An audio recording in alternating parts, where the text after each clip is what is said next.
Good evening, I'm Matt Woodman. This is CTV News at 5. Tonight, banking on BMO. Neighbors hoping the sale of a prominent downtown property will spark change. Trailer thieves, a wheelchair basketball team pleading to have their stolen equipment returned. And a cultural connection. Local dancers join Ukrainian singers for a special performance in Edmonton. CTV Edmonton, local breaking news with Matt Woodman. A prominent property downtown is up for sale. The site of the former Bank of Montreal building on 101st Street has been an eyesore of rubble and rebar for years. People in the area are hoping a new owner will bring change. CTV's Jeremy Thompson reports. The listing calls it an extremely rare opportunity, a corner lot in the heart of downtown, close to the new LRT. For the last 7 years, downtown advocates like Cheryl Watson have described it a different way. Such a wreckage site. The Bank of Montreal building on this site was demolished in 2018. Bits and pieces of its marble facade now mix with rubble and rebar. Surrounded by a security fence installed on city orders, people had been accessing the still intact basement. It's just been something that we've been so frustrated with for so long. We're so encouraged to see this site up for sale finally. Regency Developments owns the property. It did not respond to CTV's request for comment. The pandemic interrupted its redevelopment plans, and market conditions for tower projects remain risky. Still, downtown councillor Ann Stevenson says that's no excuse for the lot to look like this. I certainly don't feel that every effort was made to make that site as tidy and attractive as possible. Stevenson is happy to see the for sale signs too. She's in touch with the realtor, hoping the city can work with any new owner to make better use of the property while it waits for redevelopment. Recognizing that any sort of tower project would be years in the making. Even in the best of conditions, it does just take time to line all those pieces up. The Downtown Revitalization Coalition is also eager to connect with the next owner. This location really is a demonstration of the economic vitality and community of our downtown, and so we're just so excited and would love to work together with the future owner to daydream together. The property is listed for $6 million. Jeremy Thompson, CTV News, Edmonton. A wheelchair basketball organization is pleading to the people who stole its trailer to leave it somewhere safe. Inside the trailer are 15 specialized basketball wheelchairs. The trailer was parked outside Memorial Composite High School in Stony Plain. It's believed it was stolen around 6 o'clock Sunday morning. Surveillance footage shows at least 2 people hitching the trailer to a truck and driving off. Ross Norton says the wheelchairs are rented out to different schools in Edmonton and the surrounding area for gym programs. To replace them, they're about $7,000 a piece, so about over $100,000 replacement value. There's lots of trailers I can find to buy. The chairs are pretty valuable to us, and you know, if the chairs get dumped off, it should be nice to know where they are so I can go get them and put them back into circulation in our programs. RCMP described the suspect's trucks as either a gray Ford Super Duty or a Chevrolet Silverado, and a Ford truck, possibly a Ford Super Duty. The trailer has the Society's logo on the side. Edmonton police have identified a man found dead Friday night as 42-year-old Burton Lee Gambler. Edmonton police say a community safety team found his body just before 9 o'clock Friday night near 97th Street and 107th Avenue. Officers say it was apparent he had some sort of injuries.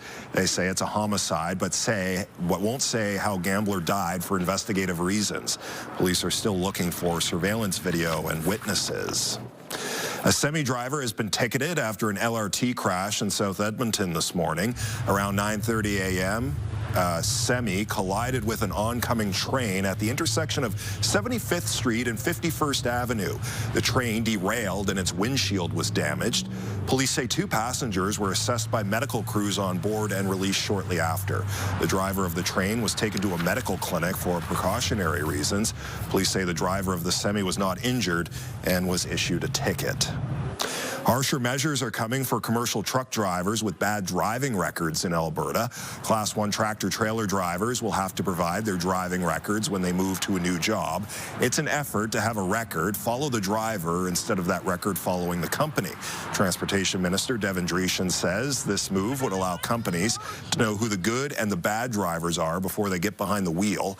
This will be phased in beginning December 1st. A full rollout is slated for June of next year.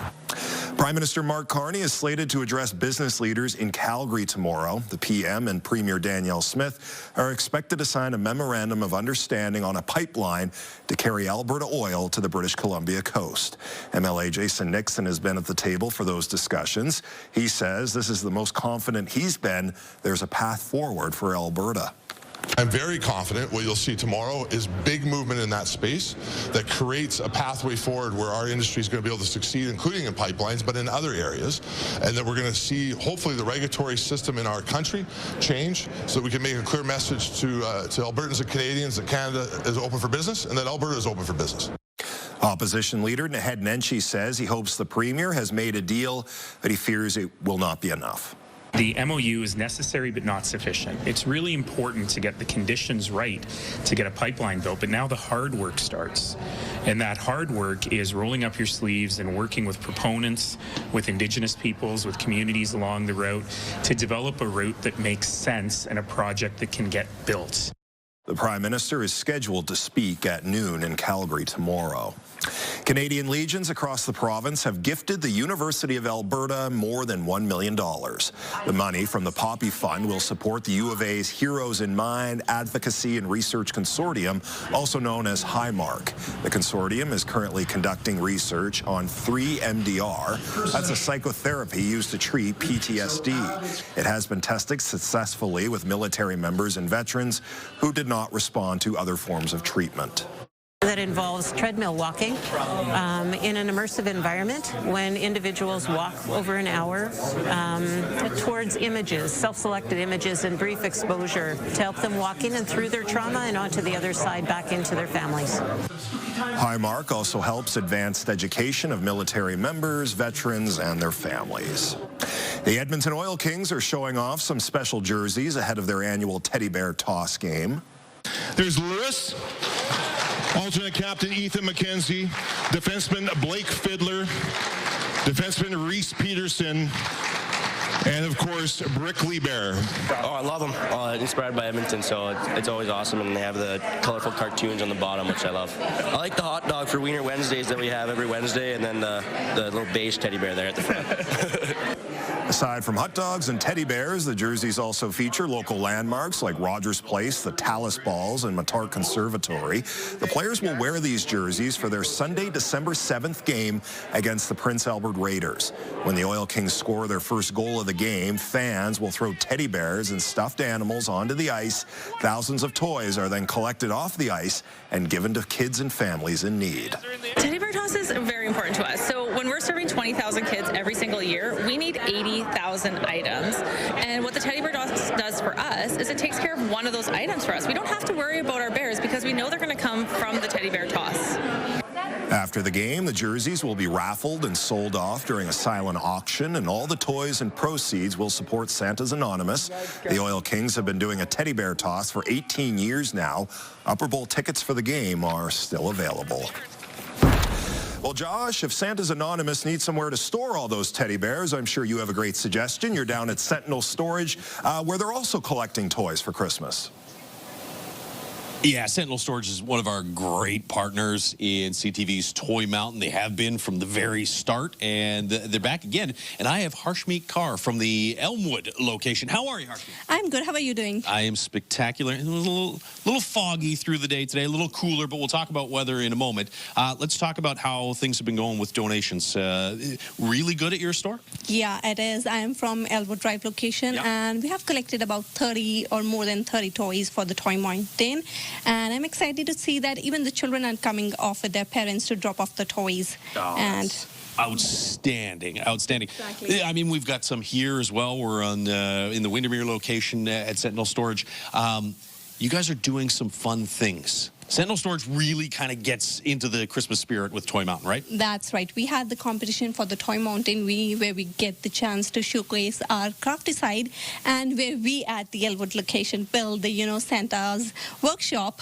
We displayed the gifts to attract the people so they can come off and drop off as many gifts as they want for the children. Oh, fantastic. Okay, now, not only gifts, but we are also accepting cash donations. You can do that on our website, ctvedmonton.ca. And speaking of donations, you guys have a big announcement. Yes, we are donating $5,000 for this Toy Mountain this year. And also, everybody who comes off to drop off the toys gets to participate in a contest where they can win 1 year of free storage. Oh, that's fantastic. Harshmeet, thank you. Thank you, Joshua. Huge thanks to Sentinel as well. It is the 10th annual CTV Toy Mountain in support of BGC, Big Brothers Big Sisters of Edmonton and area. All right, let's talk a little bit about the weather. Harshmeet, you want to see some snow? Yeah, sure. Okay, good. There's a little bit coming. It looks like tomorrow night, a lot coming next week, potentially. -8 in Edmonton today. The colder air started to slide in. We're in the -8 to -11 range around the city. It was -14 early this morning, so 5 degrees cooler than average for the morning low, and for the first time in a long time, well below average for the daytime high as well. -2, the average daytime high. Foggy and some low cloud in the Edmonton area through the day. We've had a yellow fog advisory in effect. Off to the northwest, you've got some scattered flurries, and that's part of the system that may give us some light snow, especially late in the day tomorrow, particularly tomorrow night. Another cool one, -15 in the morning, but light wind, and a high of -8 on the way for tomorrow afternoon. There is some milder air coming in early next week to go along with that good chance of snow for next week. We'll talk about all that in a couple minutes. All right, Josh, thank you. Coming up next on CTV News, loosening the leash, why pet ownership is becoming a little bit cheaper for people just north of Edmonton. Programming brought to you by Action Furnace. Fixed right or it's free.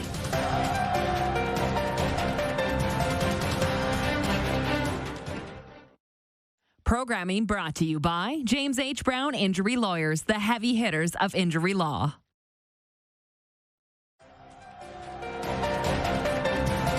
You're watching CTV News at 5.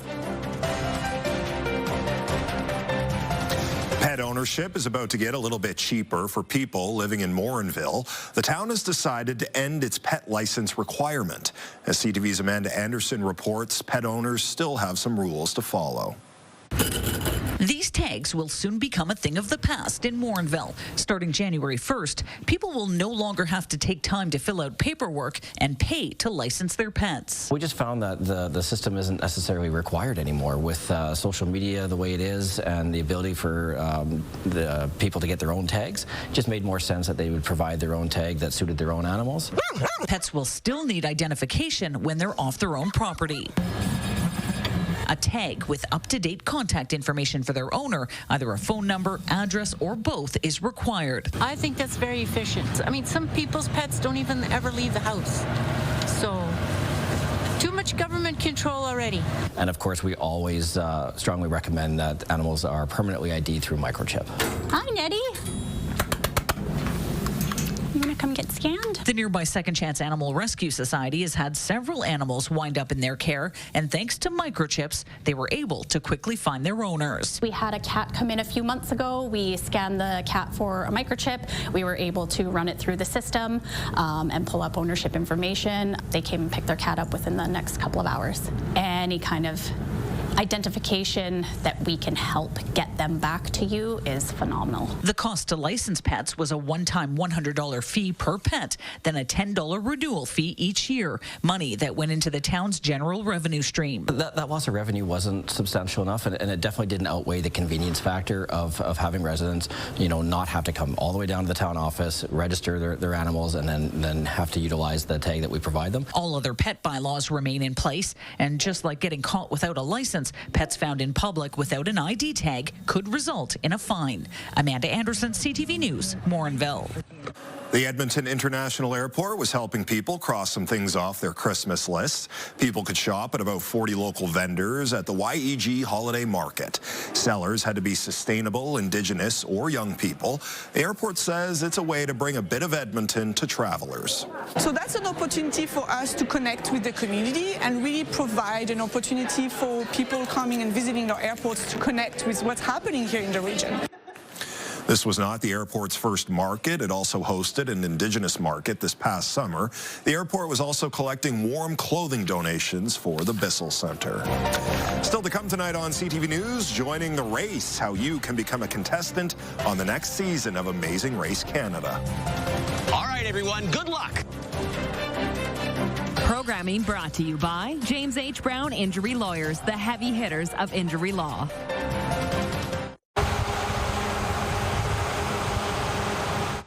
The snow guns and groomers are going full throttle over at Snow Valley. The ski hill says now that the temperature has dropped, it will keep making snow for the next several days. The hill has set a targeted opening day of Friday, December 5th. We're really excited about the season. We're super stoked. I mean, it's been a really tough fall because it's been so warm, but no, we're looking forward to it. And yeah, just getting ready to get at it. If anyone has any questions about lessons, they can call the hill. Snow Valley says lessons should be good to go as long as the weather holds up. If only I knew a meteorologist to ask that question to. Oh, Josh, perfect timing. How's the weather looking next week? You said we might see some snow. Yeah, I think almost every day next week is going to have at least some snow. Amounts are at this point a little uncertain, but we're probably going to see a good, decent accumulation by the end of next week. We may even see some light accumulation by early Friday morning. We'll get to that in a second. First, take a look outside right now with the Action Furnace River Valley Skycam. Action Furnace, fixed right over, it's free. -9 and foggy in the Edmonton area as we remain under an advisory for that fog. It'll stick around, looks like, for the rest of tonight and into tomorrow morning. -10s in east central and northeastern Alberta. It's -9 in Edmonton after hitting -8 for a high today. Look at Jasper's up to 0, though, and -6 in Red Deer. Now, today, Environment and Climate Change Canada debuted their new weather warnings. You will now see yellow, orange, and red watches and warnings. Most of them are going to be yellow warnings. Those are kind of the base warnings. The watches and warnings that we typically would get will be colored yellow. But as the impact of these severe weather events increases and as the confidence in the impact increases, we'll have the ability to step those up now to orange or red watches or warnings. So the fog advisory that's in effect right now for Edmonton and areas off to the east and northeast is a yellow fog advisory. And as we said, that'll probably stick around for the rest of tonight and through tomorrow. Near zero visibility in some areas for the next 12 to 24 hours. Flurries in northwestern Alberta. Those will slide off to the east-southeast. Doesn't look like it's going to be anything all that heavy through the day tomorrow, but there will be some light snow. And then around supper time and into the evening hours, kind of gets a little more active there from Edmonton east towards Lloydminster, right along that Highway 16 corridor. And that's where we could pick up some accumulation. So anywhere between a dusting to maybe 1 or 2 centimeters on the ground by Friday morning, and then staying mostly cloudy through the day Friday. -15 in Edmonton tomorrow morning. Should get close to -18, -19 for Red Deer. A little milder in Grand Prairie at -9, but watch the daytime high, basically steady for temperatures all day. -8 in Grand Prairie with that light snow. -9s in the Fort McMurray and Cold Lake regions. Red Deer as well, foggy and -9 tomorrow, and -10 in Lloydminster. Here in Edmonton, temperatures dropping into the mid-teens. That's where we were this morning. That's where we'll be again tomorrow morning. Cloudy skies overnight tonight and through the day tomorrow. And then especially late in the day and into tomorrow night, you get a chance of some flurries or light snow. That'll push out by early Friday morning. -8s, -9s, Thursday, Friday, Saturday. Back to -4, though, on Sunday. And as that milder air moves in, you get a series of low-pressure systems that each and every day next week through that first week of December give us at least a chance of some snow. Could be a couple centimeters Monday. Could be a couple centimeters as well on Thursday of next week. So we got a taste of the colder temperatures today and for the next couple of days, and we'll get into some snow, it looks like, next week. Matt? The Ski Hills will be happy to hear it. Josh, thank you. If you've ever wanted to be a contestant on Amazing Race Canada, now's your chance. All right, everyone, good luck. Casting for Season 12 of CTV's The Amazing Race Canada is currently underway. Applicants must submit a video explaining why they and their teammates should be chosen. Be sure to include what makes your team and relationship special. The detailed instructions on how to apply can be found on the CTV website. The deadline to apply is December 15th. CTV News at 5 continues.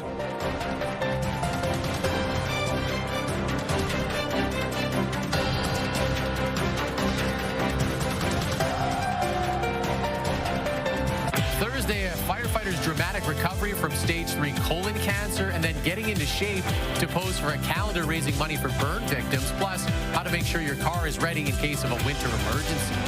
Your Morning Edmonton, weekday. Programming brought to you by A Very Merry Pops with your Edmonton Symphony Orchestra. Learn more at winspearcenter.com. An exchange of artistic energy is taking place at the Jubilee Auditorium on Friday, with dancers from Edmonton performing with singers from Ukraine. As CTV's Connor Hogg finds out, the performers say the energy they create together on stage is propelling them to new heights.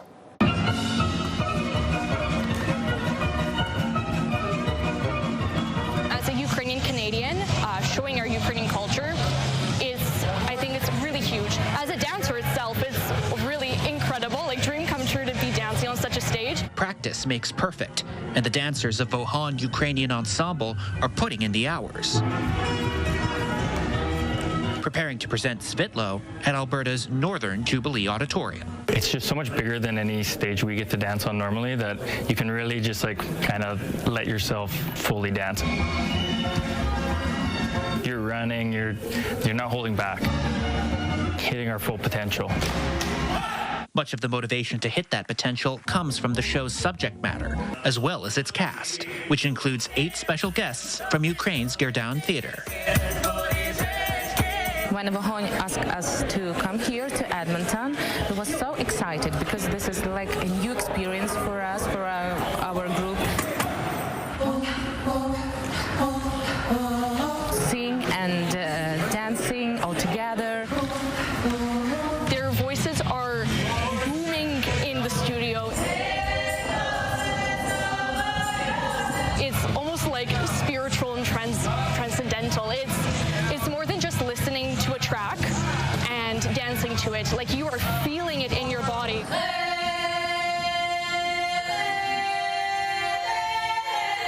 How does it make you feel when you're performing and you're sharing the music? The best for me, this is like I feel shiver and goosebumps and my heart opens in my love. Dancers and singers taking the stage together. Connor Hogg, CTV News, Edmonton.